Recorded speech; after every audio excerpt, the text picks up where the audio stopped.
Welcome into 49ers Access. My name is Sterling Bennett, and we may have just watched one of the worst games ever by a Niner team in the Shanahan and John Lynch regime. Since 2017, they've had plenty of ugly games, and this one may have topped every single one of them. Gonna get into Brock Purdy's terrible performance. Also, going to talk about some defensive problems, some referee stuff, and an overall concern we have going forward with San Francisco. They're 3-1. There are some positives, albeit very little to take away from a game like this. But don't forget to like, share, and subscribe to the show because this game had everything. When this game had everything, this podcast will also have everything: sadness, happiness, ranting, anger, hate, happiness. Maybe hard to find, but it'll be in there somewhere. And I think to start off today's show, I want to discuss some positive because this will probably be a fairly negative episode, which isn't ideal. It is a 11:28 p.m. on Sunday night, and I don't like to end my days being sad. I want to end them being happy, and the Niner game was so infuriating. I wanted to give us maybe some positive things. I thought Fred Warner played great today. I thought the defense, albeit struggled early, a lot of that was because the offense wasn't great and kept turning the ball over. And even in the brink or in the midst of their issues, I thought they played good football. No Nick Bosa. How do you answer? Again, they had no sacks and quarterback hits. The pass rush was not great by any means. Not saying that, but they continually found a way to get off the field. In fact, this game further proved to me that, not having Nick Bosa sucks, and issues will come with that against better quarterbacks. On the Rams on Thursday night will probably expose that some more, but the defense had San Francisco's offense in an opportunity to win this football game like over and over and over again. And the offense just said, hey, we're pooping the bed over and over and over again. So I do want to give Robert Saleh's defense a ton of credit. They had their backs up against the wall at a way too high clip, and I think found themselves coming out fairly successful most of the time. Was it great? No. Was it a perfect outing? No. There's no way to describe this game as perfect by any means, but I thought some stats were padded late. Travis Etienne had a big 48-yard run off a Luke Farrell fumble. Like, again, there were some certain problems there, but the defense played good enough. I thought that the DPI on Stout was not a flag, and it took away what could have been San Francisco's first interception since last year. Now they have a NFL record 11 games with no interceptions. I thought that was a bad call, but I'm no ref, so here we are. But I did think San Francisco's defense played good enough to win. Not great. At some points, not even good. But they held a Jaguars team that the Niners offense gave the football to 4 different times, and 3 of those times by their quarterback. And still had a 1-score game in the balance because of the defense. And even the 7 points Jacksonville scored to make it 26-21 or give a, 7+ point difference in this game was by special teams. So in reality, San Francisco's defense gave up 19 points in this game. And by mathematics, they played good enough to win 21-19. Like, I know it's hard to find some positives, but I do think Fred Warner played great. Winters played great. They got off the field on third down a lot in this game late. The second half was perfect. I don't think an opposing team has scored a fourth quarter touchdown against this team on defense, and I don't know if they scored a first quarter touchdown either. Like, their opening game's up strong and their closing game strong.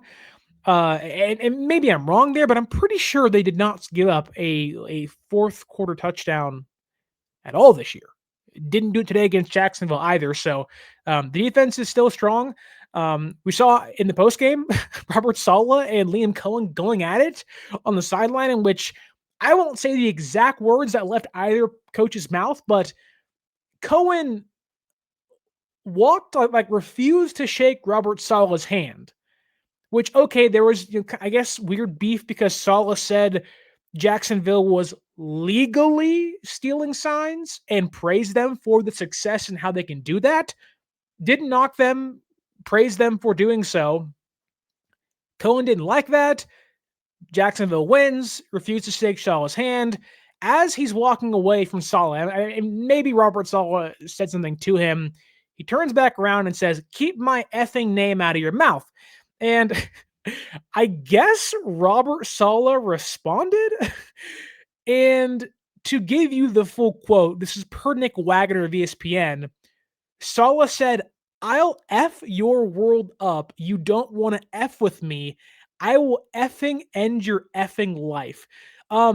My assumption is there's either going to be a large fine, a suspension, or somewhat of an investigation into what Robert Saleh said. But if there was going to be a cherry on or a cherry on top of what was one of the worst games of the regime, wouldn't it be pretty fitting that unnecessary coaching beef leads to Robert Saleh being suspended or fined for his post-game comments? So keep an eye out for that. But this game had everything, man. It was really fun to watch from a pure chaos standpoint, but from a Niner fan standpoint, this game was really hard to watch. Roller coaster ride, and it was from the get-go because to kind of, again, give you some more positive things, and I thought, Brock Purdy coming out, there'd be some rust, there'd be some problems, but I'll tell you what, the first instance I felt something was wrong was San Francisco didn't win the coin toss, and I wouldn't normally feel that way, but we talked about in the preview podcast for the Jacksonville game that Jacksonville's good, and I was really finding a hard time to kind of find a lane for San Francisco to win. I still picked them to win, and the unfortunate part is they had every opportunity to win this game. They just couldn't pull through because how bad they played. Because Jacksonville was giving them every chance. Like there was no reason for San Francisco to be in this game. And they were in this game without Kittle and no Bosa, no Bernardo Green. They were in this game after losing Pearsall, and Juwan Jennings was kind of hobbled on and off the field. And after all the bad things happened, they were in the game. But the first kind of glimmer of like, ooh, it may not go their way was them losing the opening kickoff or the coin toss and it leaning towards Jacksonville's favor. But I thought that kind of disappeared because I had questions as to how San Francisco going to look in this game. How is Brock Purdy's toe going to hold up? And for the most part, that wasn't a problem. But the first drive of the game, San Francisco marches 13 plays, 57 yards in about 6.5 minutes, and they score 3 points. Now, you want to get a touchdown there, obviously. Didn't love the red zone offense in this game, but they did convert 2 big third downs, a 3rd and 1 QB sneak, then a run by Christian McCaffrey for 11 yards on a 3rd down. So, like, there was, like, okay, like, San Francisco's come to play. And in my notes here, I say, wow, the running game is 5 for 25 on the ground. They haven't done that all year. 5 yards per carry? Like, we're back, baby. We're feeling pretty good. Didn't love the red zone calls, though. A run by Christian McCaffrey goes nowhere. A terrible screen pass to Christian McCaffrey gets a loss of yardage. Then it's 3rd and goal. Purdy kind of overshoots McCaffrey in the back of the end zone, leads to a field goal.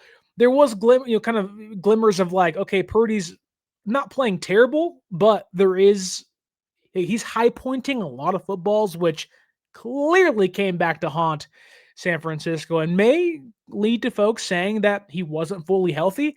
It certainly felt that way. He won't say that. Shanahan won't say that. But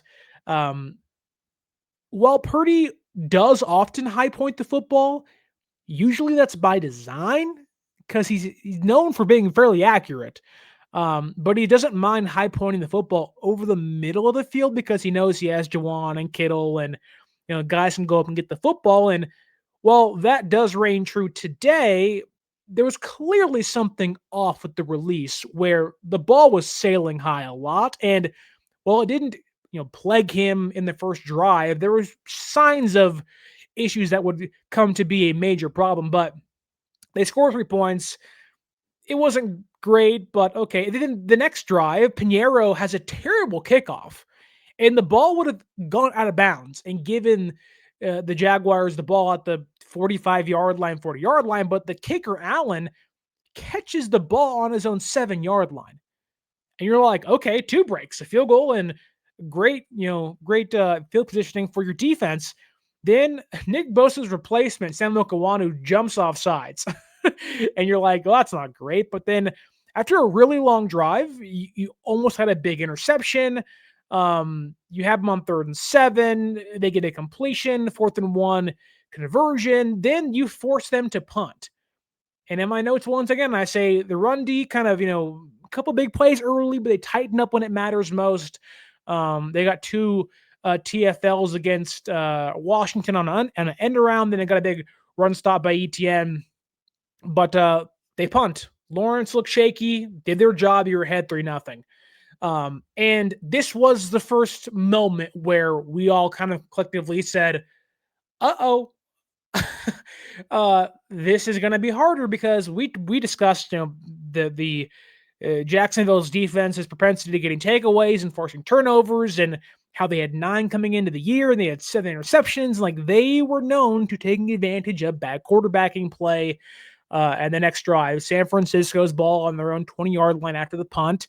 And they have 2 pretty nice plays, slant to Pearsall for kind of a 3 or 4 yard gain, run for Christian McCaffrey. It's 3rd and 2. Okay. You get a comeback to Pearsall. He beats Travis Hunter in coverage. You're feeling great, right? You have a first down. You're about your own 30, 35-yard line. You're starting to kind of gain momentum again. You're on your way to score. Then Luke Farrell fumbles. And I said, wow, what a revenge game. Like, what a way to give them the ball back. And this was also one of the first 2 instances where there was a 2-play momentum shift, where Jacksonville either forces a takeaway or they give up some points, and they answer back immediately. In this case, they force a fumble, they recover it. You're on San Francisco's side of the field. You're on your own, or you're on San Francisco's 48-yard line. Very next play, bing, bang, boom. Pinnock, Winters, I don't really know what they were doing on run defense. Michael gets beat as well on the outside by Etienne, who we talked about having the most, or like the 4th most explosive plays coming in. 48-yard touchdown run, and we all said, oh, crap, 7-3.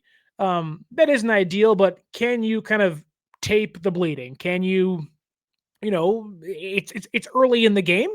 Can you somehow find a way to kind of stabilize yourself, if you will? And that word stabilize may come up a lot in this podcast, because there really wasn't much of a stabilizing force. And funny enough, the next drive for San Francisco, that also rang true, because they, like the last drive, are starting to find momentum. You're on your own 25-yard line thanks to a Sky Moore return out of the end zone, which, stop doing that. Like, stop taking the ball out of the end zone. You get it on the 35 on a touchback. You're only penalizing yourself if you take the ball out of the end zone. I get it. The ball was at the goal line. Don't, just position yourself to catch the ball in the end zone. You don't want to have a Steelers situation where you go, I didn't recover the punt or the kickoff and the other team covers it for a touchdown. I get that too, but there's ways to maneuver around that. Moore kind of got caught in between on the line itself, but then didn't want to step back into the end zone, so he took it out anyways. I digress. 25-yard line. You get to 3rd and 5. Pearsall makes, at that point in time, the play of the game. Right? You're down 7-3. He makes an insane, and it sucks because with how the game went, this play is buried under everything. He makes an insane falling down, fading away, one-handed, one-arm catch to get you a massive gain on 3rd down, on 3rd and 5. And you're in Jacksonville territory. It's deep downfield. And I think we all, again, once said, like, oh my God, Pearsall. Like, he's in for another big game, having excellent catches, already 3 on the day through 3 drives. Um, and in the very next play, near midfield, um, uh, Purdy once again kind of throws the ball slightly out of reach of Christian McCaffrey, who wasn't great in this game. He had 2 drops. He has 4 drops in back-to-back games, and this was not one of them. I think this one, albeit was, yes, catchable, was a very hard play to make. I think this ball could have been in a better spot from Brock Purdy, but some may say CMC's hands are on it. Got to come down with it. I can't argue with you there, but ball out of reach, tips it, kind of try to get it back to himself, then it goes right into a Jaguars defensive player's hands. And that's back-to-back drives and back-to-back takeaways. San Francisco's reeling. And thankfully, Jacksonville gets a personal foul on themselves and backs them up to their own 10-yard line. And you're saying, okay, defense can play bend, don't break. But no. They march. And this, to me, was a big game-changing drive in the game because they're on their own 10-yard line, right? The very first play is a completion to Brian Thomas Jr., who wasn't great in this game, mind you, for Jacksonville. The next play is a run by Bashal Tootin. They get called for holding. So it's 2nd and 12, okay? Then it's more holding on Jacksonville. It's 2nd and 17. But on this play, Shanahan wanted to decline the penalty on 2nd and 12. He wants to decline the penalty to make it 3rd and 12 or 3rd and 10 or 3rd and 11, whatever it would have been. It would have been 3rd and long. Instead, the refs mess it up. He's saying, wait a minute, I want to decline this. They're saying, well, we thought you wanted to accept it. So it's 2nd and 17. He calls timeout and is like, wait a minute. Like, I wanted to be 3rd and 12. I said decline. You guys messed it up. In the post-game press conference, Shanahan says they came to him during the timeout and said, hey, we can't change it. We messed it up. That's on us. So Shanahan's like, the refs made an error. I can't change it. I'm mad about it. I've now wasted timeout because they messed it up. It's 2nd and 17. You get to run stuff. And I don't know about you, but I had shades of Sam Darnold against, the San Francisco last year, Minnesota, backed up against his own goal line, Justin Jefferson. And I was like, oh God, like I'm getting deja vu in the worst way possible. Like, this is deja vu. And this is not Denzel Washington deja vu. This is like, I'm having a nightmare deja vu. It's 3rd and 15. Jacksonville goes no huddle. They complete a pass 28 yards downfield over the middle to Travis Hunter.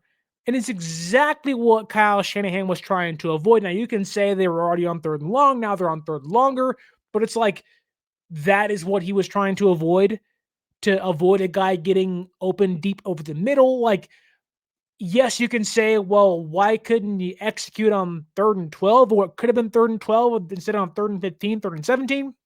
And again, there is no kind of way to kind of defend that, but still, like, that was what he was trying to avoid earlier in the down. The ref screwed that up. It gives Jacksonville complete momentum to go all the way down the field. But funny enough, San Francisco has them on 3rd and 11, and they give it up on defense, and then they find a Hunter Long in the end zone for a touchdown. It's 14-3. They just marched 14 plays, about 90 yards in 8 minutes on you. Penalties killed the drive, and this was kind of one of the first drives where the lack of pass rush came into a clear vision of like, oh, they're not getting home. And Jacksonville's offensive line, for as good as they were in this game, their left tackle walked into today terrible. 14 pressures, a couple sacks given up the last couple weeks. The right tackle got hurt during the game, and they still couldn't find any pressure. Bryce Huff couldn't get home. Michael couldn't get home. Nobody could get home. Nobody. I think maybe there was one pressure the entire game. Like, that's inexcusable. You can't tell me with Robert Saleh coaching your defense, and they played better in the second half, mind you, but they couldn't get any pressure at all. And the Jaguars' offensive line sucks. It sucked week 1, it sucked week 2, it sucked week 3, but it's great against San Francisco. And it's like, okay, this is not good. we're in trouble. So how does San Francisco answer? Oh, they go 3 and out because Purdy on 3rd and 5 overshoots a rather open Jake Tunges. Then Thomas Morstead probably has his worst punt of the year, goes 42 yards downfield. And the second glimpse of special teams not being great today. Not sure if it was because the clouds in the air and they felt gloomy, but San Francisco simply came out flat-footed, not ready to play. They just came out with no energy. It was inexcusable. They were bad. They were bad the entire game. But they go 3 and out. You punt the football. And this is where you started to say, like, we're in dangerous territory because they're so flat-footed that they may be down 21-3 prior to halftime. Like, that's how ugly things are getting. They went on a stretch where they went 3 drives. They ran 11 plays, not including a punt. They went 4 plays on their first drive, led to a fumble. 4 plays the next drive led to an interception. Then 3 plays led to a punt. Your defense cannot be on the football field that often because your offense isn't finding success. Because your offense can't find momentum, they can't secure the football, they can't take care of the ball, they can't at least sustain some drives to get field goals or at least have elongated 9, 8, 10 play drives and give your defense a breather. There was always going to be concerns about Brock Purdy's rust. It was showing very early in the game, but they had to find a way to stabilize, that word again, and give their defense a break. Thankfully, their defense answers the call. They get a 3 and out. They get a fair catch interference, and you're on your own 41-yard line. That is San Francisco. What does San Francisco do? First play, Kendrick Bourne drops the first of his 3 passes. Kendrick Bourne was terrible in this game. And funny enough, this was not his worst drop pass. The next play, a screen pass, Christian McCaffrey. Another drop for CMC. But it's 3rd and 10. What happens? Purdy finds Jake Tunges, goes to the 2-minute warning, get a completion. Okay? You get a first down off a Purdy scramble a couple plays later. Jake Tunges, because you're under, or Jake Tunges, Jake Brendel, who's also terrible in this game, okay, gets a false start. 1st and 15, a minute and 20 on the clock. Purdy evades some pressure, but it's incomplete. Then at 2nd and 15, they call an awesome pitch play where hook and ladder, go to Pearsall, catch it in the flat, kind of little pitch to CMC, runs for a first down. Great play call. Your offense is reeling. You feel like you're in the danger zone. You got to find some momentum here and make a play. Great play call by Shanahan. You're in the red zone, though. After a completion to Juwan Jennings, you're feeling good. 1st and 10, run by Christian McCaffrey. Doesn't go for much, but still. Then, incomplete pass to Juwan Jennings on 2nd and goal. It was low. It was behind, but Jennings did get his hands on the football. If he was healthy, it probably would have been a catch. I digress. Not a great football, but not the worst football. Could have been a touchdown either way. Then 3rd and goal, Purdy scrambles, can't find anybody, incomplete pass, field goal. Great. You've been in the red zone twice today, and you have not scored both times. You're 0-2 in the red zone. Now you're down 14-6. It's a one-score game. One-score game, okay? You just scored, made it 14-8. And you're thinking, okay, how do we not get lapped with the halftime score in the second half beginning score by Jacksonville? Because remember, you lost the coin toss. The first instance of, this may not be San Francisco's day after all. What happens? What happens? With 40-ish seconds left on the clock, the special teams unit allows Bashal Tuden to run a kick return back 55 yards And you're thinking, are they going to score a touchdown before halftime? Everything we're doing, the Niners are doing, is not working. The run defense has been shoddy. There's been some problems. Get a big touchdown run to Etienne early in the game. Your pass defense, you're playing like soft off zone coverage. You're kind of giving Lawrence whatever he wants underneath. I didn't get that. Make them beat you deep downfield. Maybe there was some concerns about no Renardo Green and Darrell Luter Jr. There was a play of his I didn't love later, but overall he wasn't bad in this game. And in fact, Jacksonville, I don't think completed the pass that deep downfield, besides the 28-yard catch to Hunter, which was kind of like, we have to throw it deep to get a first down, so why not? Didn't love the soft off-zone coverage, but that did allow, and this was one of the plays because they get a check down to Allen, and then Winters gets called for a face mask. And penalties will become a major problem in this game for both teams. Kind of already are, but here, a 55-yard return, then a 15-yard face mask. You gave these dudes 70 free yards, essentially, on this one drive. Then the next play, it's a kind of a comebacker to Brian Thomas Jr. on the left sideline, and Luter Jr. is in coverage. BTJ catches the ball like, I don't know, 2 or 3 yards, maybe not that far, but far enough away from the sideline to keep him in bounds, force Jacksonville to take a timeout, force them to, have to panic somewhat.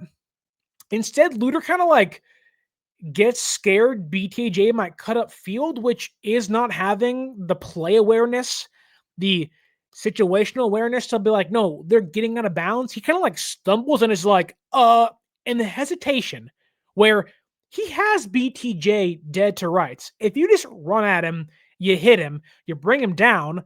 If he's falling down in bounds or you kind of pull him closer towards the end line, you're going to be fine. You're going to force them to panic. And look, I get it. I'm sitting here. I'm Monday morning quarterbacking. I'm armchair quarterbacking. What could have been? I could do it better.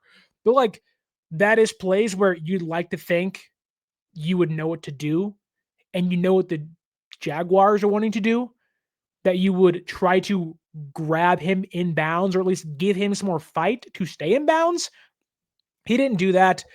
Didn't love that, but that's kind of the one blip on his game. Didn't think he was terrible, but that's kind of the one thing where I'm like, oh, okay. Then they false start. And with 21 seconds left, it's 1st and 15. They get held to a field goal. It's 17-6 out of halftime. And you're thinking they just erase what we just did on, this long drive before. Like like San Francisco had to scratch and claw to find any glimpse of offense. Every play was an issue. The offensive line was terrible today. Terrible. They couldn't do anything. This offensive line we knew was bad. They had a bad game against Seattle. They bounced back against the Saints, which, yeah, it's the Saints. They played okay against the Cardinals, which, okay, it's the Cardinals. They're better than New Orleans is. They're worse than Seattle and worse than Jacksonville is. And Jacksonville's probably the best defense they've played all year, that can actually capitalize on your mistakes and can force you to make mistakes. I think Josh Hines Allen is right now the best edge rusher in football. Yeah, Myles Garrett's phenomenal. Nick Bosa was. And Bryce Huff has been good, but JHA has just been another level. He was terrorizing Colton McKivitz and Trent Williams all day. Trent didn't have his best day.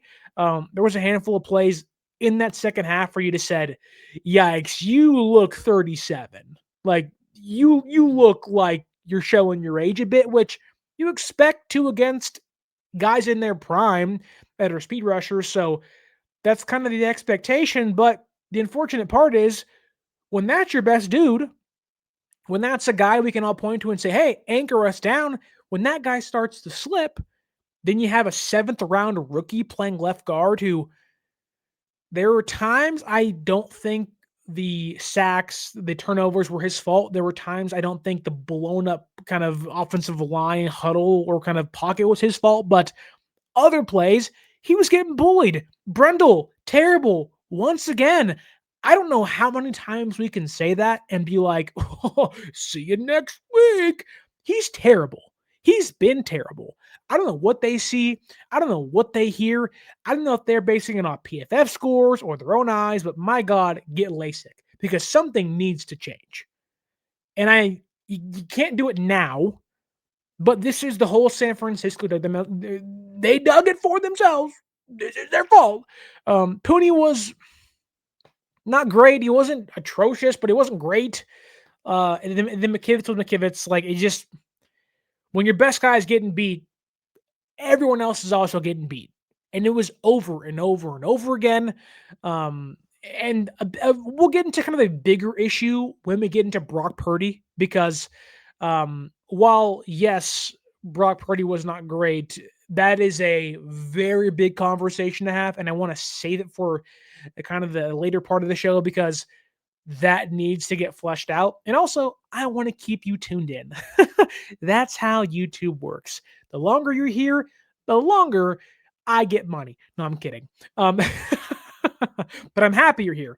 And while you're here, hopefully you'll like, share, and subscribe. And also use our promo code 49ers Access, 49 ERS ACCESS at SeatGeek.com. You can save yourself $20 off your first purchase at SeatGeek.com. If you want to watch this team play the Rams on Thursday Night Football at Levi South, go to SeatGeek, use that promo code, and save yourself some money. If you want to go to Florida and watch this team play Baker Mayfield out there in Tampa Bay, go to SeatGeek and use that promo code 49ers Access. The ads are done. Don't worry. Don't worry. On with the show. On with the piss poor game this was.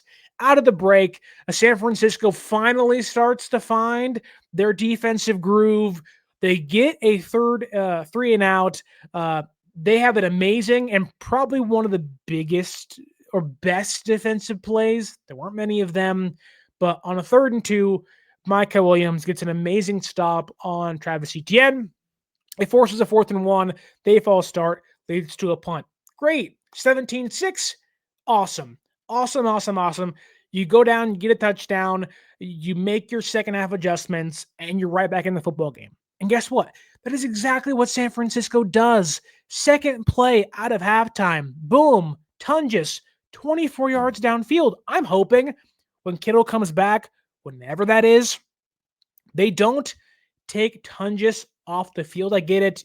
He's the Kittle right now of the receiving game, but he's pretty good. Like, if you want to run 2 tight end sets, I know Farrell's the blocker. Not been impressed. I thought Luke Farrell was once again terrible in this game. He fumbled once as a pull lead blocker. He's letting dudes go all the time. Hey, buddy. Look, I'm no football genius. I'm not paid to be. However, I know when things are bad. I know when guys don't do job. Luke Farrell usually don't do job. And if you know me, I always say, to quote Bill Belichick, do your job. You were literally paid, brought in here, given big money. In fact, you were San Francisco's first priority free agent during the offseason, in which they gutted a lot of the team. You were the guy they brought in, and you've been really bad through 4 games. Now, I think Luke Farrell can get better, but you're paid to block. Right now, you're not blocking nobody, so that's a problem. Now, maybe I'm wrong here, and maybe it's like one play and it stuck with me. Sometimes that happens. Maybe the tape says different, but I don't have the all 22 yet. Thus, I'm going on the broadcast feed, and what I saw wasn't good. Thus, hey, Luke Farrell, do your job. Do your job. Anyways, back to this drive. San Francisco goes pretty good. Big 24-yard catch to Tungus. Then Purdy, late coming out, incomplete pass. 3rd and 6. What do? High points the ball to Jawan Jennings for a 1st down. Get a big pitch to Christian McCaffrey, holding on Jacksonville. Bing, bang, boom. You're in the red zone. Play action bootleg to Kyle Juszczyk. It's incomplete, almost picked up. Here you go again. Holding on Jacksonville. The next play, run by Brian Robinson, 2nd and goal, shovel pass to Christian McCaffrey. That's a receiving touchdown, not a rushing touchdown, I believe. I think that's right. I'm going to check right now. Where's the box score? There it is. That's right. It's a receiving touchdown, not a rushing touchdown. Okay, you're back in the game. You go for a 2-point conversion. You want to make it 14-17. And guess what? Guess what? 3rd and Juwan, he gets hammered up in the air and just like annihilates his ribs, his shoulder, his ankle. It breaks him in half. And guess what? He catches the football. He comes down with it. And you go 8 plays, 73 yards, 4 minutes, and 4 seconds. And now it's a 3-point game. And this will be a reoccurring theme throughout the entirety of the second half. Wow, San Francisco's in it. Oh my God, they're out of it. Oh, San Francisco's in it. Oh my God, they're out of it. Oh, somehow they have one last chance to still win the game. Oh, 2 plays later, they're out of it. This game was the epitome of the Michael Scott of The Office. Snip, snap, snip, snap, snip, snap. You have no idea what that does to a guy. This is what this game was like.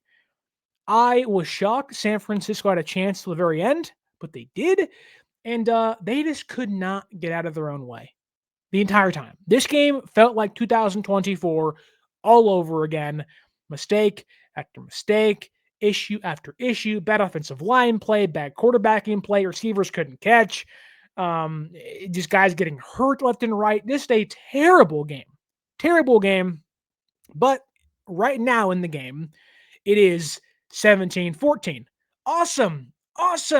How does your defense respond? Can they get a big stop? Can you finally take the lead? The first play, you can tell the crowd's getting into it. They're chanting, "Let's go Niners."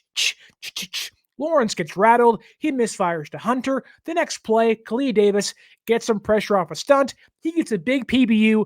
Bang, it's 3rd and 10. San Francisco blitzes. It forces a big false start. It's 3rd and 15 now. Then another big penalty.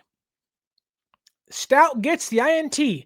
They're going crazy. Oh my God, it's the first one all year. The first one since 2024. Nope, here comes a flag. DPI. It was ticky-tacky. I don't think it was a foul, but guess what? Guess what happened anyways? San Francisco finds a way to get off the football field 4 plays later. A big run by Etienne. Then he gets stuffed twice. San Francisco declines an illegal motion penalty, so Shanahan gets his way at some point. It's 3rd and 7. Winters undercuts a route. Boom, gets the PBU, and you get the punt. Awesome. This is perfect. This is great. What's going to happen here? Then we realize 17-14. You had the ball on your own 20-yard line. Hey, there's no Ricky Pearsall. And we all said, what happened to Ricky? You cut back to the last drive. Purdy's late getting the ball to Pearsall to the left sideline. Pearsall kind of goes up and just slams his knee, not the one that already bothered him walking into this game, but the other one into the ground, and he never came back. Ever. He didn't come back. And I'm sure you're like me. I thought, oh, wow, he's doing high knees. He's trying to get himself back in the game. Then I said, wait a minute. You know who else was doing high knees last week? Nick Bosa. And his season's now over. Now, I think Pearsall is going to be okay, but that took Pearsall off the field the rest of the game. The rest of the game, there was no Ricky Pearsall. So, I don't know. Let's see here. There's 2 minutes, 6 minutes, 8 minutes. With about 7-ish minutes left in the third quarter to the end of the game, no Ricky Pearsall. About a quarter and a half of the game left, no Pearsall. A guy who has been so clutch for San Francisco, their best receiver. In fact, right now, really their only reliable receiving threat, not named Christian McCaffrey. Like, that really isn't too controversial. Not on the field. Almost the entire second half. Okay, fine. You have Brock Purdy out there. You have momentum. What do? At least get us a field goal. At least march down the field and get us a field goal. Tie the game up. No harm, no foul. You find a way to even things out. The fans will take it. Your defense will take it. They'll hopefully get a breather. Nope. Purdy throws a pick right to a defensive back or linebacker, excuse me. Devin Lewis, his name at LSU a couple years ago. The broadcast was like, well, it was tipped on the offensive line. I'm sorry, buddy. I get it. You're trying to layer a throw over the linebacker. That's great. No, but guess what? There's another guy right there. That ball's getting picked no matter what. Whether it's tipped, whether it's flipped, whether it's kicked, whether it's tricked, whether it's bibbity-bobbity booed into the guy's hands, it's getting picked no matter what. Bad throw, bad decision. Wouldn't be the first time you heard that in this game. And it's been a very big problem for Brock Purdy. And while there's still more Brock Purdy to come, this is a time where I'd like to point out some struggles he has had. In his last 6 games, I believe, he has 10 touchdowns, 9 total turnovers. In this game, Brock Purdy for the San Francisco 49ers, the $53 million man, 2 touchdowns, 3 turnovers. If you're counting, that's 4 touchdowns, 5 turnovers this season. A lot of back-breaking ones. It's a problem. It's who he was at Iowa. It's a reason why I fell in the draft. And although it's not panic just yet, there is starting to be a unfortunate track record and precedent being set. I believe in the last 17 games he's played, I think he has 20 touchdowns. And it's not great. It's not great by any means. I'm not going to flip it up here. I'm not going to lie to you. I don't want to make up stats. But I'll tell you this. In his last 17 games, the touchdown to turnover differential is not that good. I'll put it that way. I don't want to mess it up, but it's not great. It is showing signs of 1 touchdown to 1 turnover per game. And you can't win games like that. And that includes interceptions and fumbles, which not every interception is built the same. I get that, but that's where we're at now. And that's where things are.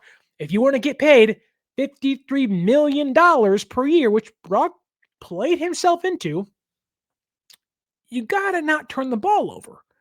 In fact, Trevor Lawrence was begging San Francisco's defense, take it. I don't want it. Take it. I don't want it. The difference was they couldn't bring it in. When they did, they got called for a penalty. Whereas San Francisco was like, take it. Take it. I don't want it. And Jacksonville said, thank you. I will take the ball for free all the time. And in fact, I think the only offensive score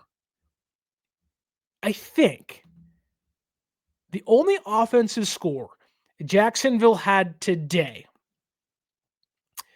was not off a turnover was the field goal they made after San Francisco made it 6-14 before halftime.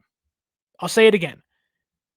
Jacksonville's first points came off the Luke Farrell touchdown or fumble. Their first touchdown came off the Farrell fumble. That's 7 points off turnovers. Their next touchdown was off the Purdy interception off Chris McCaffrey's hand. So 14 points off turnovers. The next one, 3 points, was a field goal after Purdy's second INT. That's 20 points. 20 points they gave Jacksonville off turnovers today. So if you're doing quick math here, the only actual points Jacksonville scored was on special teams and a crazy field goal. 17 points off turnovers. That's the right math. Math is hard. I don't know how to count, right? Anyways, 17 points off turnovers. I messed it up so bad. Either way, 17 points off turnovers. You cannot win games like that. You're never going to win games like that. When your quarterback throws 2 picks and fumbles once, Farrell fumbles, Special teams is like, we don't know how to do anything nowadays.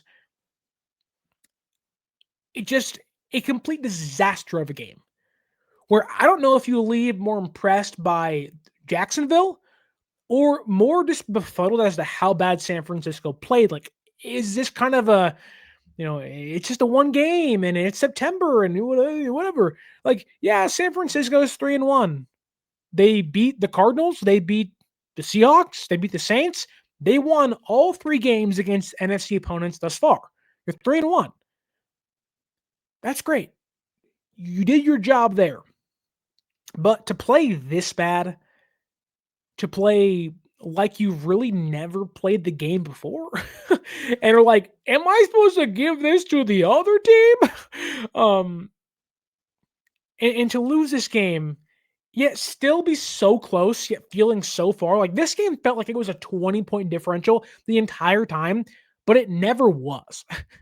um, and to play this bad, knowing you have the Rams and 4 days on Thursday Night Football, it makes it worse because now Pearsall may not play on Thursday night. Jennings, who knows what's happening with him?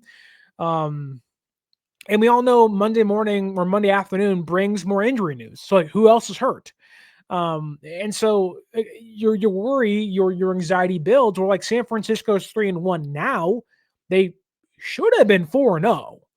Like, they played terrible and still could have won this game. Which we'll get more into Purdy and like what I believe about this later. But kind of a bigger picture thing. It's like you could have been 4-0 and you could have lost the Rams. It would have sucked. But guess what? You play them later in the year at your own home, and you could then steal the tiebreaker back. And even if you lost that game but won this game, you'd still be in first place. And now it's like, no, now you're playing for first place.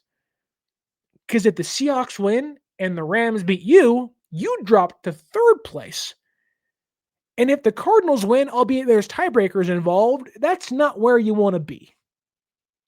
You don't want to say, well, we have the tiebreaker over second and third place. Thus, like, no, you want to say, hey, we're a young team. We're not playing great. We have some injuries, but we got some guys that are playing pretty well, and we're in a good spot. And look, San Francisco's still in a good spot. Thursday hasn't come yet. Who knows what happens? I'm going to assume they're going to lose that game because the Rams are great this year, but you never know. Things can change. The Rams could go out there and lay an egg too. But you'd rather have this game be a win and walk into Thursday night saying, you know what? Yeah, you want to win, but it isn't the end of the world. We're not going to lose our place in the standings. Now it's like, oh, you played your worst game of the year so far. Now you're playing your hardest opponent of the year that can put up 28 on you in a split second. And they could be 4-0 right now too. So this game is a very frustrating loss because it really set San Francisco back. It was like, if you won this game, you're entering the toughest part of your schedule against the Rams, the Buccaneers, and the Falcons, and the Texans too. Got to win today, albeit against Tennessee. Like, you're playing supposedly 4 tough teams next. You're kind of guaranteeing yourself at least a 500 record.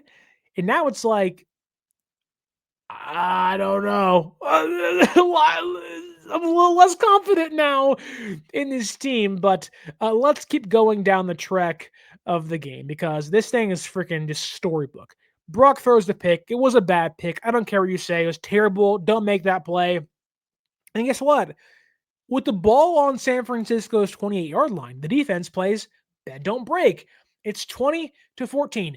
In my notes here, I have Jacksonville, 17 of their 20 points off turnovers. Defense continues to play bend don't break, and Brock Purdy sucks. LOL. San Francisco next drive. The next drive, they go 3 and out because on 3rd and 9, well, back up somewhat. Run by CMC, Williams gets beat. Run by CMC, Williams gets beat. And you're like, oh my God, it's 3rd and 9. This is bad. 3rd and 9. Kendrick Bourne. Buddy, I love you, KB. Love your smile. Love your swag. I would love you more if you wouldn't drop the ball 3 times. This one was the most brutal. Okay. Your defense plays bend, don't break. A 6-point game, one drive still gets you the lead. The scenario has not changed from your last offensive drive. That's great defensive play. That is great situational football by your defense. How does the offense respond? 3rd and 9, Bourne wide open, had a lane to run, probably 20, maybe 30 more yards downfield. If he cut across the middle, there was space to move. A lot of it. A huge amount of space. What does he do? I'm going to catch the ball. No, I'm going to drop the ball instead. Drops a wide open pass on 3rd and 9 with your entire team reeling. Again, you had momentum, gave it right back to Jacksonville. Then you go 3 and out, and you're like, we can't gain momentum back. But okay, this sucks. Still a one-score game. Game's so close. Can our defense, who is probably exhausted by this point in time, if they already weren't from the first half, what do? Well, guess what? You aren't even going to take the field because we are going to give Parker Washington a massive punt return touchdown. And maybe it was just me. I put my head down and I said, you gotta be kidding me. Like, everything that could go wrong is going wrong, will go wrong, and continue to go wrong. Like, there's just no way we are winning this game. This inevitably was the back-breaking play, touchdown for Jacksonville, but a lot of time left. But this was kind of the point where we were like, oh, I'm demoralized. I don't feel good anymore. I want to go lay down and kind of rest my head. You got any water? I'm feeling dehydrated. I've been yelling too much and screaming into the void. My wife's out there being like, I may want a divorce. You're yelling too much at football. And I'm like, honey, I'll sign the papers now. It's Niners for life. You're just temporary. And she was like, okay, that's too far. And I said, oh, wait, okay, I'm sorry. Anyways, punt return touchdown, 26-14. And you say, okay, how you gonna answer? They don't. They get to 4th and 3. Ball on their own 35-yard line. Incomplete pass to Christian McCaffrey. Josh Hines-Allen's beat Trent Williams. Then you hit Demarcus Robinson for 20 yards downfield. 20 yards downfield. Then you hit Christian McCaffrey, who then fumbles the ball. He fumbles the ball, recovers it himself, thankfully. Yeah, he just, even that was like, wow, that could have been a lot worse than it actually was. Yikes. But you get the ball, or you're marching downfield, right? You're on Jacksonville's 26-yard line. You can go for a field goal. You can go for a touchdown. What do? Right? Like, you're now down by 2 scores. You're now down, 26-14. You can go for the field goal and make it 26-17, but then you're still down some points then. And there's about 14 minutes left, so a quarter to go, and it feels like things are getting really tight and really close, and you can't expect to be, in position to score more. They go for it. They don't get it. Funny enough, could have changed the game, maybe. Could have changed how your offensive game plan was in the final drive. Who knows? But would have made the game 26-24 to end, which maybe could have set up a game-winning field goal had things been different. But that is a scenario we'll never know. Anyways, turnover on downs, still 26-24. Okay. Jaguars have the football on their own end. You get a huge stop on 3rd and 1. Luter and Fred Warner stuff the runner on 3rd and 1. You get a punt, and they punt the ball all the way to San Francisco's 8-yard line. And then, funny enough, this is the drive in which San Francisco says, hey, we know it was hard, but here we go. You get a big 3rd and 1, huge 29-yard completion in kind of the weird flat open area where it's kind of like a Purdy rolls to his left and is like, I'm going to throw it to Chris McCaffrey, acts like CMC's not open, and then kind of draws Jacksonville's defense away from him, then turns quick right back to him. He runs 29 yards downfield, which this was the drive where Mark Sanchez kept saying, like, yeah, I don't think that play is supposed to go like that. Like, that's not how they're being drawn up in the playbook. And that was, although a very large part of the frustration was the offense not putting drives together and not scoring and turning the ball over. This was the first time where I was like, oh, the offense isn't just playing bad; it's not even working.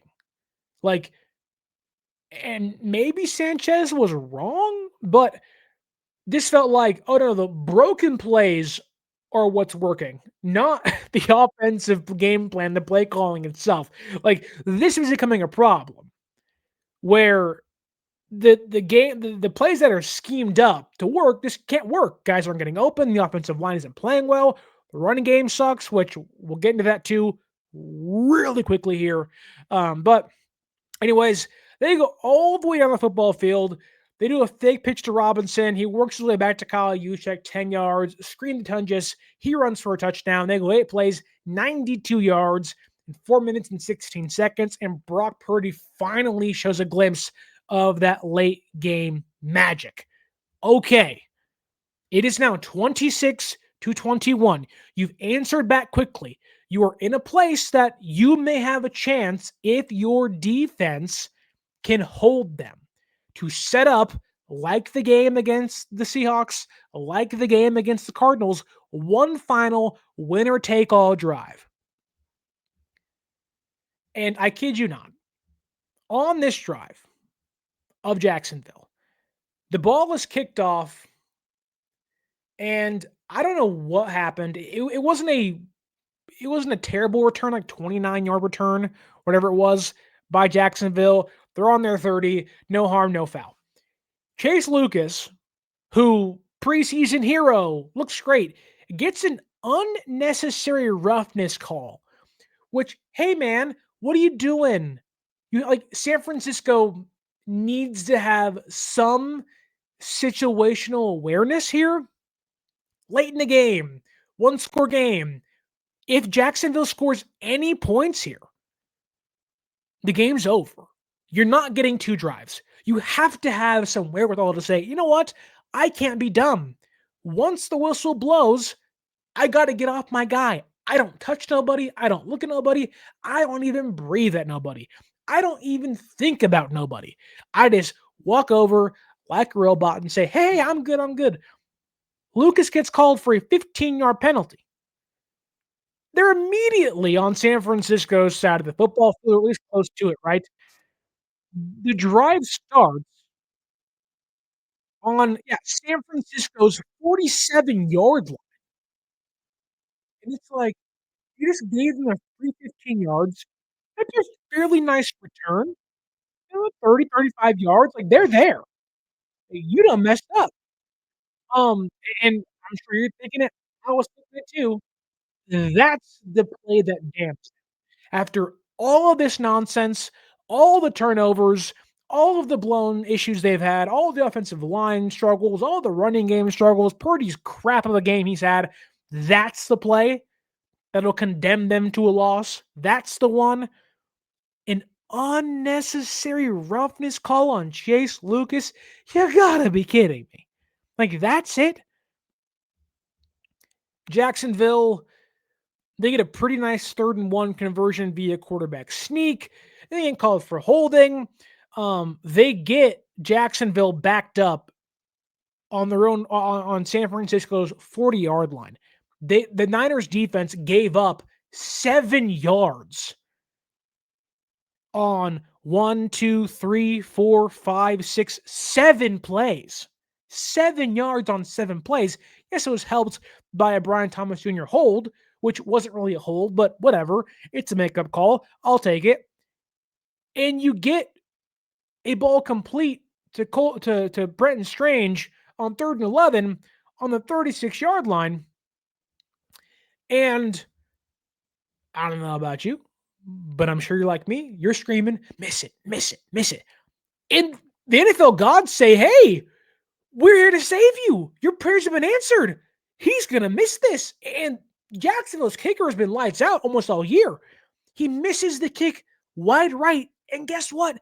That was even alluded to by the broadcasters on Fox, Adam Amin and Mark Sanchez. Oh, the wind's tricky here. You see how that ball kind of maneuvered around? He misses the kick. You got a gift. Ball on your own 37-yard line.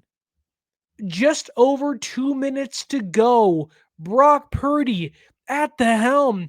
$53 million man. No, 3 minutes and 32 seconds. Even more time. There's no time to rush.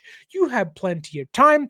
The first play, a 13-yard completion to Christian McCaffrey. It gets the ball to the 50-yard line with about 2 minutes and 52 seconds to go.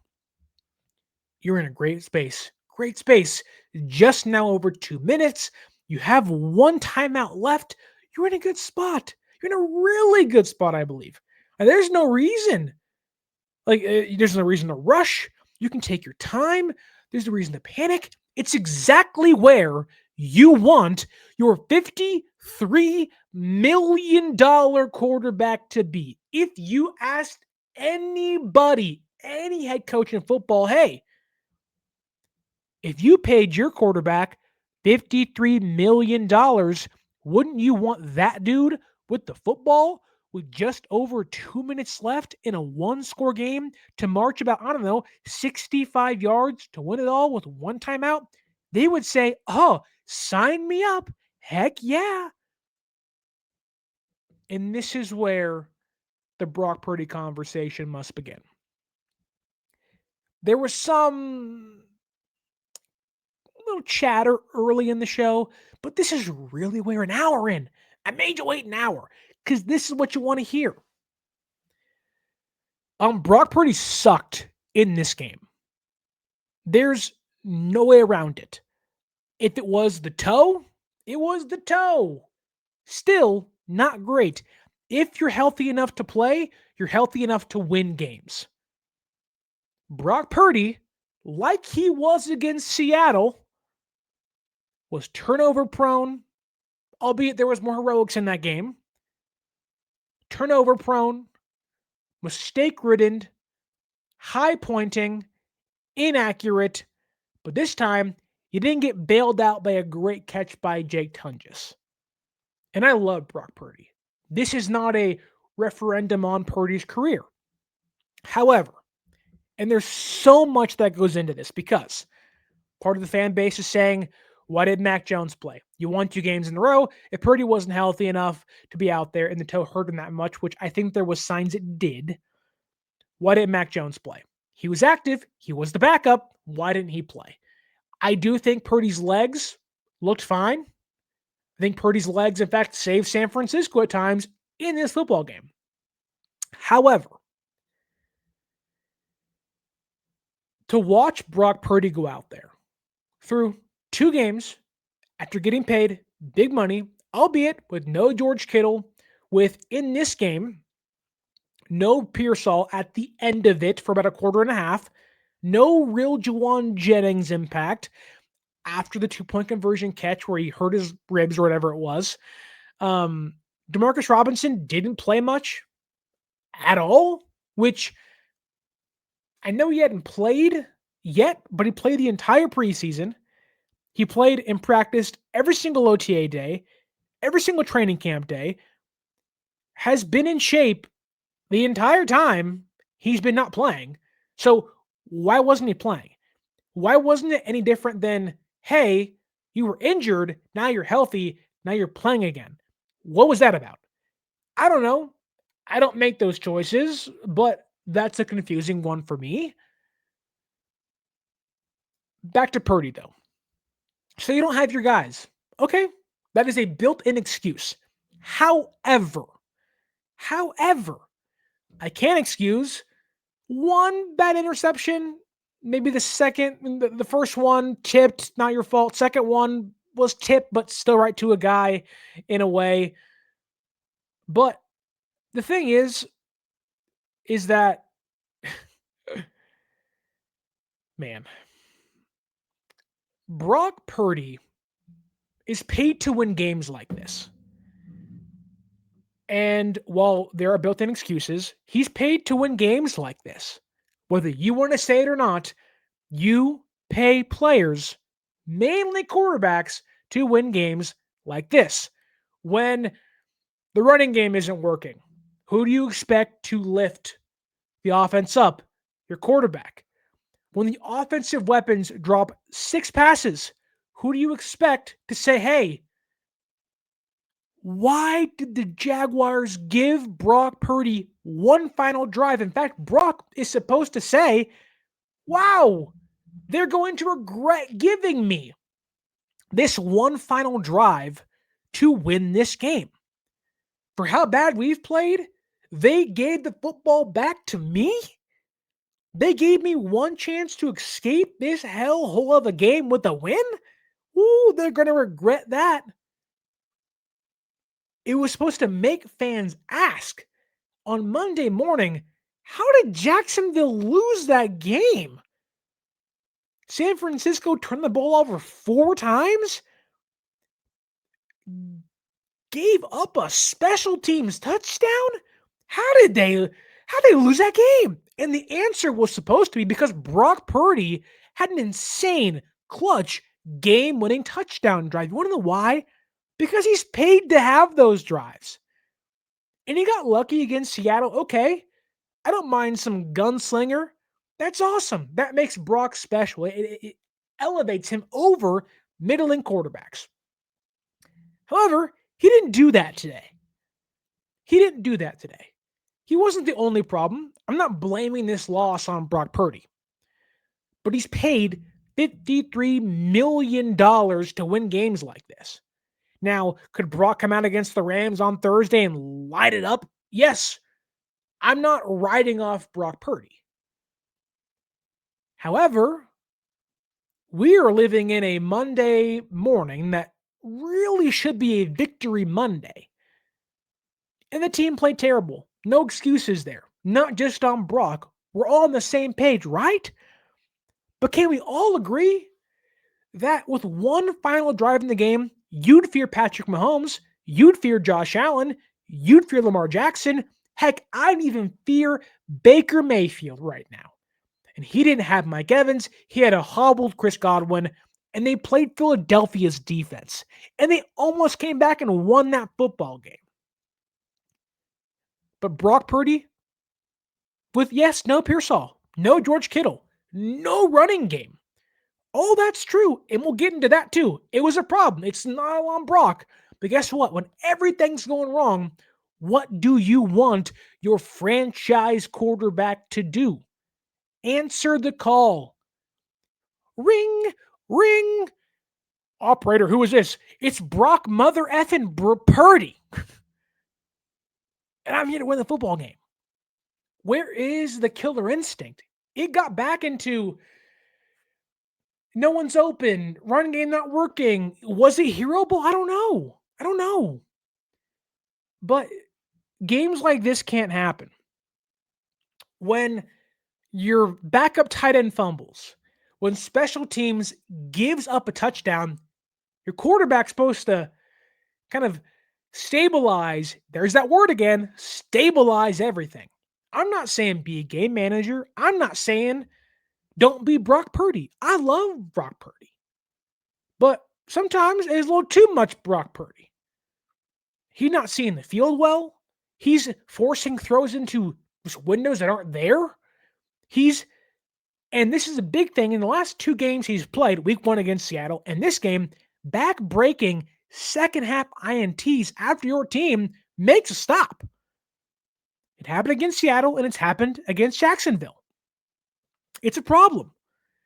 You can say, well, Sterling, he doesn't have any time to throw. You're right. You are right. It's not, Brock can't beat 11 other guys. I'm not saying he can.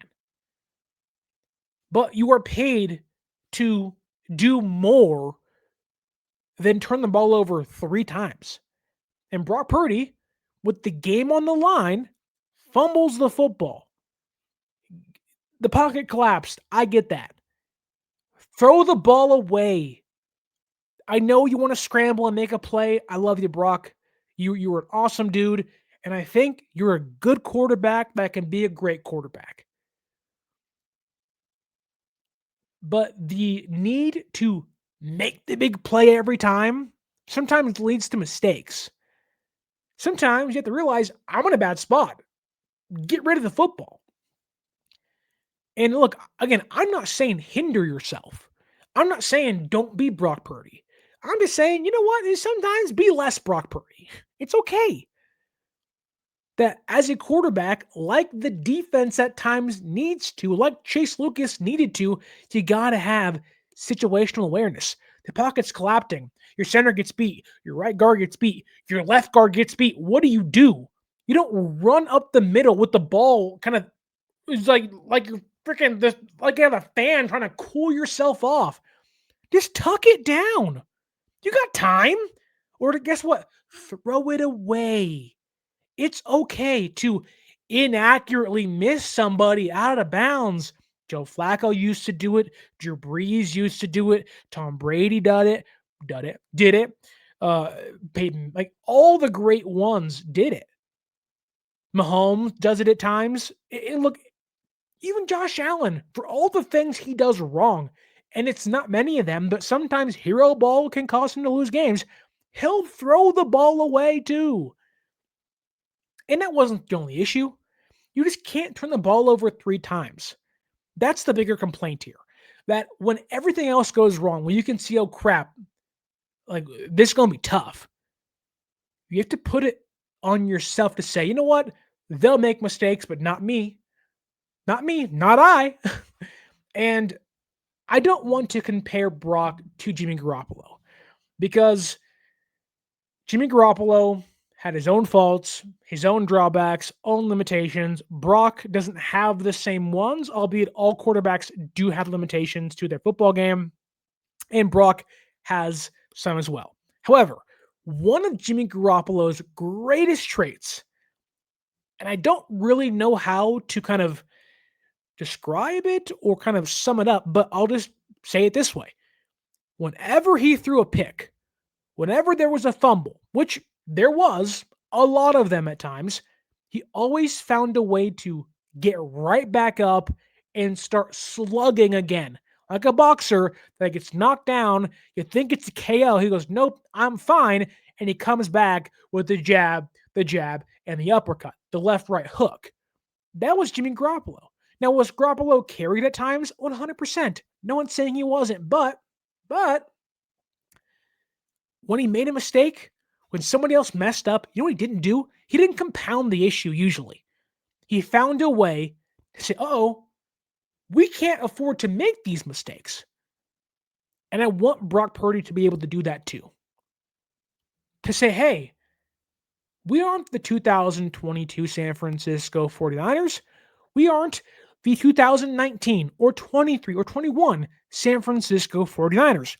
We don't have that defense. They're playing great football, but still, they're young. They'll make mistakes. We don't have those offenses right now. Hopefully soon, once they get healthy. We aren't running the football well. Hopefully soon, we'll see. It doesn't seem like it's ever going to change, but still, I can't compound the issue. I'm paid to not compound the issue. And I guarantee you this, had Brock not thrown 2 picks in this game, if you want to say one wasn't his fault, that's fine. The second one, though, the brutal one, that's a big one. If you don't make that mistake, they probably win this game. Now, it was a little crazy game, so who knows, but you cannot pay someone $53 million to compound the issue. It's like bringing in somebody to fix your debt and then adding on to it, like every single president ever. They'll fix the debt. Why is there $17 trillion on there now? Who did that? It wasn't me. I didn't do it. Oh, it was you. And you were hired to fix it. What happened there? Right? You can't have Brock operating as government officials, wasting money, making mistakes. You can't do that. And Brock, through 2 games, he's 1-1. He has 4 touchdowns and 5 turnovers. You just can't do that. The fan base is mad today. And I'm not saying call for Mac Jones. That's no. We're not doing that. Yes, did Mac Jones play great in Brock's absence? Sure. He won you 2 games, close games. His play was the difference in those games.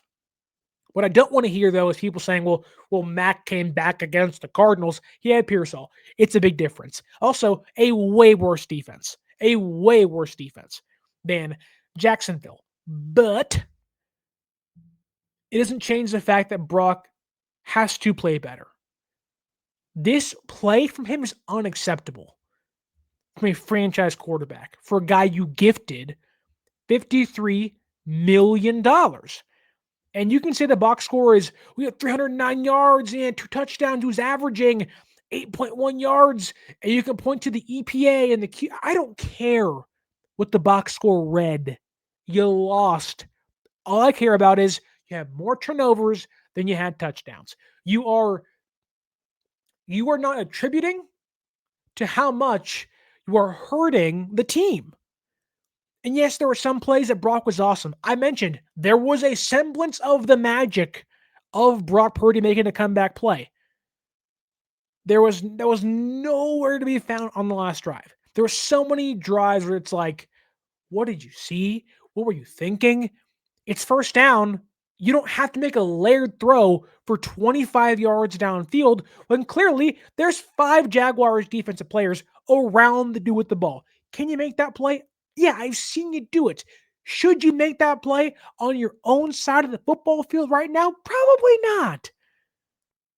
And look, I don't play quarterback. I did in middle school. I was out there with the orange Nerf football, slinging that sucker like a billion yards downfield. I was gunning that puppy downfield. I don't play quarterback in the NFL. I'm not trying to make it sound like it's easy. It's not. I want to give Brock all the respect he deserves. But you ask anybody, you ask Brock Purdy himself, you know what he'll say? I can't play the way I did today. That's how you lose football games. And this fan base, in a kind of zoomed out kind of scope here, they're looking at the regime, at the product on the football field, saying, "You paid that guy that money?" And there were already some skeptics here. I'm sure somewhere Joseph Ehrenberg's in here in the comments saying, "Oh, Sterling, I told you so." Which Joseph, in this game, in one example, you're right, but I think it kind of paints an overarching picture because you paid, not you, but the 49ers paid Jimmy Garoppolo a ton of money at the time, the most by a quarterback ever. He was the highest paid quarterback in football when he got paid. It lasted like 2 weeks, but still, he was somewhat successful. 2019, great year. 2020, hurt. 2018, hurt. 2021, there was some issues. Played bad, then they played really good. Then he got hurt, and they came back, and he had a jacked up shoulder, jacked up thumb, and then he played okay. They won 2 playoff games. They were maybe a quarter away from going to the Super Bowl again. Okay, a semi-successful tenure. Shanahan said, not my guy, not who I want. You're first moving off of the assumed, who they paid, franchise quarterback. Go and get Trey Lance, 3 first-round draft picks, down the drain. Also a 3rd-round draft pick, and everybody else forgets, down the drain. Trey Lance was terrible. Another shot at a franchise quarterback that wasn't good. You failed. You don't usually get one chance to miss on a guy. Sometimes you get 2. When you miss 2 and both those guys fail, usually you get fired. Here comes Brock Purdy, J.C. Penney's khakis and all, and la, saves your job. 3 years later, you pay the dude, rightfully so. I'm not saying you don't pay him, but 2 games since you paid him, you got part of the fan base saying, whoa, that's what we're paying for? And I'll be patient with Brock. I'll give him time. Maybe it was the toe. Maybe it was the offensive weapons. The offensive line has sucked all year. This regime and their inability, their lack of urgency to address the offensive line is staggeringly idiotic. I don't get it. They're stupid. I'll say it here. They're stupid. You want to invest at quarterback and not protect the guy? That's stupid. You want to invest at running back and not give the guy lanes to run? That's stupid. You want to have your best offensive lineman be a 37-year-old left tackle? That's stupid. It's stupid. I hate saying that. I've been in the building. I've been in the room with the guys making choices. I'm sorry. As a fan, it's stupid to not want to protect your assets, to help your assets you're leaning on, be a part of the team to help raise you back to a playoff run, to kind of just say, I will figure it out with the 7th-round rookie, a UDFA backup, Jake Brendel, who was a castaway from the Dolphins a couple years ago, who had one great year so far, and since then has been dog crap. A 3rd-round pick last year, having a somewhat sophomore slump. It happens. My hopes are still high. And McKivitz, who's been fine. I'm sorry, fine, sophomore slump. Hopefully he'll get better. Bad, 7th-round pick and a 36, 37-year-old left tackle. That doesn't cut it in the NFL in 2025. I'm not shocked Trent's slowing down somewhat. He's 36, 37. I'm 28. I've slowed down since I was 22. I mean, come on. Brock has to play better. No excuses. Bad throws, bad decisions, all of those things are clear. You're paid to stabilize when the chaos is around you. It's like asking a parent when you're a kid, hey, my day's crazy. There's stuff happening outside I can't, whatever it is. Who do you run to? Mom, dad, protect me. It's the same freaking thing. It's the same thing with the NFL. Special team sucks. Defense plays bend, don't break. Backup tight end fumbles. Who do you run to? Quarterback, protect me. Save us. And you're expecting that dude, that parent, to come up clutch and make a play. To, I don't know, not kind of add to the dysfunction. Right? And Brock did that today. A lot. 3 different times. 3 times. Not great. Now, for as bad as Brock was, which was really bad, I would not be shocked to see that Brock leads starting quarterbacks with turnovers after 4 weeks. He's played 2 games. Maybe I'm wrong there. I'm sure I'm missing some guys. Penix probably in there somewhere, but 5 turnovers. I know Lawrence had 4 interceptions, but he's got to be high. Like Brock came into the year or this game with like the 8th highest turnover-worthy play percentage. I'm sure it's like 12% now. I'm sure it's really high. Like, you just cannot put the ball in harm's way. I get it, but like, don't. Like, that's way simplifying the problem, but it's like, don't do that. I know you feel pressure. I know you feel like, the offensive line isn't doing their job, but like, just don't. Like, you have to be smarter than that.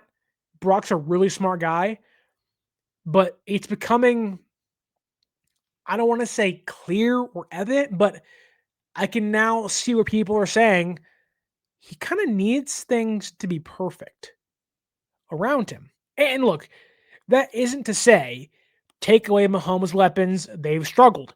Lamar Jackson, guys fumble, they'll lose games. Like Josh Allen, and he's not a great example this year, but there's been problems in the past. Like quarterbacks can't catch the ball. Quarterbacks don't always fumble the football. Like Brock wasn't the only problem today. But Brock playing a cleaner game would have 1,000% helped. If it was 1 less interception, maybe they win the game. Maybe they win the game. But I do want to get into kind of a bigger issue we're noticing, and one that I might contradict myself here. That's okay. We can do that. This is my show. Um, um, one issue we're seeing is, and I did some math, which math is hard for me. I'm kind of dumb, but my bachelor degree may say differently, but trust me, I'm dumb. Um, um, the Niners, one thing I caught of Trent Williams in the postgame press conference saying was that we got behind and we couldn't stick to the run. And then he said, honestly, the run game, I don't think that was our issue today. And I said, that's interesting because Christian McCaffrey ran 17 times for 49 yards, 2.9 yards per carry. Really? Brian Robinson, 5 carries, 21 yards, 4.2 yards a carry. If you do some quick math, that is 22 carries for 70 yards. If you divide 70 by 22, that is 3.18 yards, 3.2 yards a carry. Hey, that's a problem. When you talk about, who helps stabilize, you can go back to Jimmy Garoppolo. What did Shanahan do to stabilize when he threw a pick sometimes? Ran the football almost exclusively. In fact, he didn't trust Jimmy Garoppolo almost at all after a game against the Vikings in the playoffs because he threw an interception. He ran the football like 38 times against the Packers. Garoppolo had like 4 completions or 4 attempts the whole game. It was a low number, single digits for sure. The Niners can't run the football. So, kind of paired with the Brock Purdy conversation, when Brock's playing poorly, when maybe he throws a pick and they want to get back on track, kind of reestablish the tone, get kind of the ball rolling again, if you will, they'd run the football. I did the math here.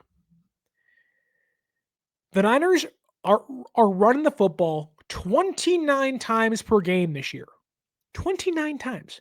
That includes 22 in this game, which was under their season average of 30 times per game. That was inside the top 10 coming into today. It's inside the top 12 leaving today. It's not that they don't do it. They just can't do it.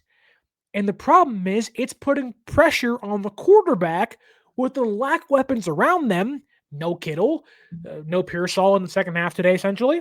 Juwan Jennings has missed some time. Robinson came back but didn't play much. Bourne is like receiver 5 or 6, dropping passes. You have your third and second string tight ends. There's clear deficiencies in the room with the offensive weapons. Okay? The Niners this year, their quarterbacks, Purdy and Mac Jones combined, have averaged 38 passing attempts per game. Does that seem abnormally high? Yeah. Week 1 at Seattle, 35 attempts for Purdy. Not ideal whatsoever. Some games you just aren't going to be able to run the football. Okay, it's week 1. It's CMC's first game back. Kittle got hurt mid-game. Maybe they'll get the ball rolling. Jennings didn't play and practice the entire training camp preseason. It was kind of a stick in the mud. Okay, there's built-in excuses. Okay, week 2 in New Orleans, no Brock Purdy. What do? You think Christian McCaffrey, backup quarterback, Mac Jones? No. Mac Jones dropped back 39 times in his attempts. Against the Cardinals, no Juwan Jennings. What do? You haven't scored a rushing touchdown all year. You gonna run the football? You might. Might be a good week to try. No, 41 attempts for Mac Jones against Jacksonville. Albeit you were down at some points, but the game really was never out of reach. They're a good run defense. They were top 5 coming into today. Brock Purdy dropped back and had 38 attempts. 38 attempts. That is not including 2 scrambles. He dropped back 40 times today. It doesn't include 1 sack. 41 times today, essentially. 38 passing attempts. You know who's top 5 in passing attempts this year? The Dallas Cowboys. They suck. The Browns. They also suck. That's first and second for passing attempts. Those teams cannot run the football. They're always down big late. They're always playing catch up. I know Green Bay had a tie against the Dallas Cowboys, and the Cowboys almost beat Philadelphia. The Dallas Cowboys suck. They have to drop back over and over again because they're usually down a big margin, and they come back at times 40-40. What is Sunday Night Football classic in overtime? Anyways, top 5 in passing attempts per game. The Dallas Cowboys. The Cleveland Browns, they also suck. San Francisco is third. Then the Panthers and the Chargers. And the Chargers, for being as good as they are, minus against the Giants today in week 4, have never been able to run the football. Like, what? A Niners team led by Kyle Shanahan, who has openly said he would love to run the football 35 plus times a game. Every game. Like, that's his ideal number of attempts to carry. Is letting his quarterback attempt 38 passing attempts. You want to know why? Because he can't run the football. And receivers can't get open. And the offensive line can't pass protect. And the rushing is hindered by a terrible offensive line. And for perspective, you're thinking, well, what were the previous years like? I also did those numbers. Last year, not a great year for San Francisco. 6 wins. Brock Purdy missed some time. A lot of guys were hurt. They weren't great. That's what led to this year. It led to kind of a retooling of a season. 31.4 attempts per game. For as bad as they were last year, nearly 7 attempts less. They ranked 23rd in football last year in passing attempts. They were still trying to run the football a lot. 2023, a Super Bowl near winning season. 30 passing attempts per game. That ranked 30th, bottom 3 in the league. 2022, 3 different quarterbacks. Trey Lance, Brock Purdy, Jimmy Garoppolo. A lot of reasons to not want to pass the football, but 3 different quarterbacks playing 3 different styles. 29.5 attempts per game. That ranked 27th in football.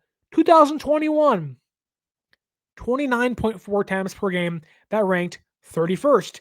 2020, a terrible season for San Francisco, led them to Nick Bosa, a 4-win season, 2-win season, whatever it was. I had erased the number from my mind. Number 2 overall pick, worthy season. Wait, that was 2018. I'm dumb. Anyways, this is the Ayuk season. Also equally as bad. Not good. This is the Javon Kinlaw 13th overall pick year. See, I told you I was dumb. Here we are. Give me some time. I'll get it right, I swear. 2020, 35.6 times per game. That's a lot. That ranks 16th in football. In 2019, 28.2 times a game. 31st in football. To kind of read them again in some way. When San Francisco is winning football games, they have ranked 30th, 27th, 31st, and 31st. Clearly, either bottom 3 or bottom 6 in football and passing attempts per game, they're top 3 this year.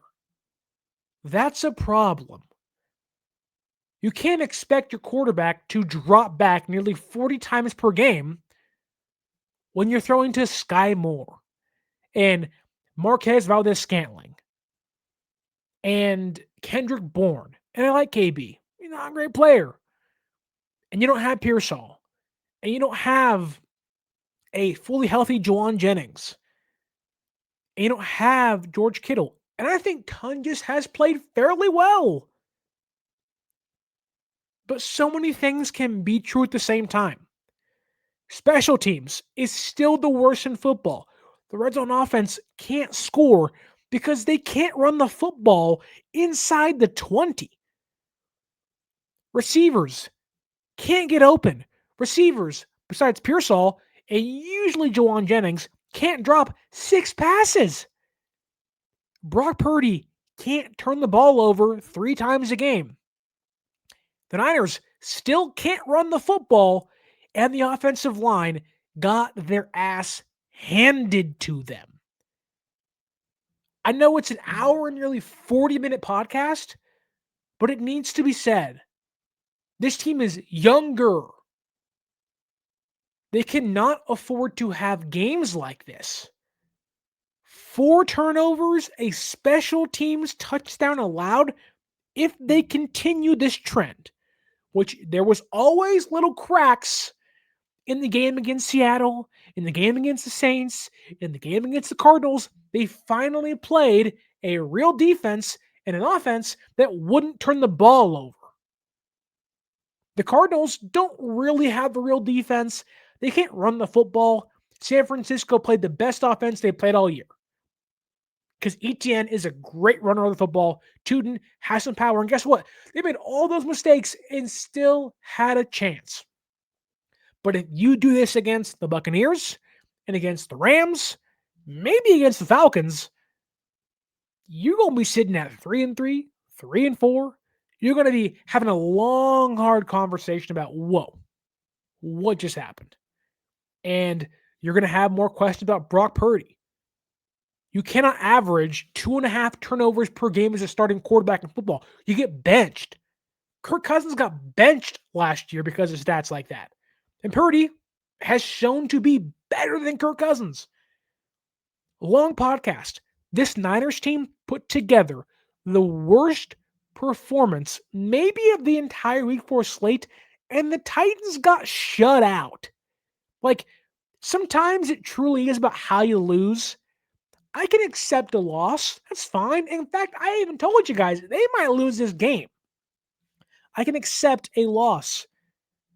Had Jacksonville walked in and just kicked San Francisco's arse and said, you know what, we're a better team. You came flat-footed. You're bad. And San Francisco didn't make so many mistakes. They just kind of willed themselves past San Francisco. All right, you got us. You got us. I know what happened. There was some of that, but San Francisco had a chance after 4 turnovers to win the game. Jacksonville wanted to lose this game. And to end, can I say that Liam Cohen might be my least favorite head coach in the NFL and may have overtaken Pete Carroll as my least favorite head coach? What are you mad about, brother? You beat San Francisco. They said you steal signs legally, and you have the audacity to walk over to Saleh after you refuse to shake his hand, get about 5-10 yards away and say, keep my name out of your mouth. No, get on back to Jacksonville. You're probably going to be in the playoffs. We'll see. But like, you're a first-year head coach talking down to Robert Saleh, who, with what he said, probably going to get suspended or fined in a big way. Hey, you can't threaten somebody. Like, that's a no-no, but brother, get this stepping. Not a great game by San Francisco. The good thing is, maybe a bad thing is, you got 4 days to erase it all and play the Rams. Massive game this Thursday. Huge game this Thursday. Might be a big factor in the NFC West when it's all said and done. Might be a must-win game for San Francisco now that they lost this one against the Jacksonville Jaguars. San Francisco falls 26-21 in an ugly defeat. Hated it. Didn't love it. Want to vomit it out if I can. Erase it from my brain. But you know what helps that? It went on Thursday against the Rams. Hopefully you guys will follow me on social media at 49ers_access is the X and the Twitter. 49ers.access is the Instagram. And tell me in the comments below or on social media as well, What were your takeaways from this game? Do you feel how I feel? A long podcast. I had to vent. Hopefully, you guys listened. I appreciate every single one of you. Hopefully, you guys can like, share, and subscribe to the show. And until next time, my name is Sterling Bennett. And as always, stay faithful.